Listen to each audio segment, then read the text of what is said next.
उत्तर भारत के एक कोने में पहाड़ियों और नदियों के बीच बसा हुआ था एक बेहद सुंदर गांव सुकूनपुर। इस गांव का नाम जितना प्यारा था उतनी ही प्यारी उसकी जिंदगी। सुकूनपुर में सुबह सूरज से पहले शुरू होती थी। मुर्गे की बांग, मंदिर की घंटी और दूर से आती गायों की घंटियों की आवाज, यही गांव की अलार्म क्लॉक थी। चारों तरफ हरे भरे खेत, आम और नीम के पेड़, कच्ची गलियां, मिट्टी की खुशबू और खुले आसमान के नीचे खिलखिलाते बच्चे। ये गांव किसी तस्वीर से कम नहीं था। गांव का सबसे जाना पहचाना चेहरा मोहन करीब 30 साल का सीधा साधा युवक था। उसके चेहरे पर हमेशा सच्ची मुस्कान रहती थी। वो पढ़ा लिखा था, शहर में नौकरी का मौका भी मिला था, लेकिन उसने सुकूनपुर को नहीं छोड़ा। मोहन खेती करता था, लेकिन वो सिर्फ खेत में ही जोतता था, वो रिश्ते भी संभालता था। गाँव में कोई बीमार हो, किसी के घर शादी हो या कोई दुख में हो, मोहन सबसे पहले वहाँ पहुँचता। दादी शांति और पुरानी यादें। मोहन अपनी दादी शांति देवी के साथ रहता था। दादी की उम्र करीब 80 साल थी,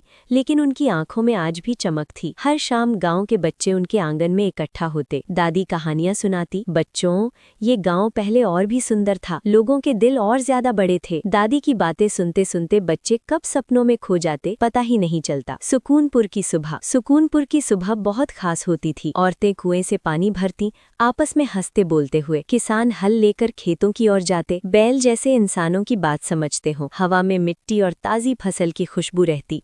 ये खुशबू शहरों में नहीं मिलती। एक दिन आई नई हवा। एक दिन गांव में खबर फैली, शहर से लोग आ रहे हैं। कुछ लोग डर गए, कुछ खुश हो गए। शहर से आए लोग बोले, यहाँ फैक्ट्री बनेगी, सड़क बनेगी, आप सब अमीर हो जाओगे। कुछ नौजवानों को बात अच्छी लगी, लेकिन बुजुर्गों की आंखों में चिंता थी। दादी शांति ने मोहन से कहा, बेटा, पैसा जरूरी है, लेकिन अगर सुकून चला गया तो सब बेकार है।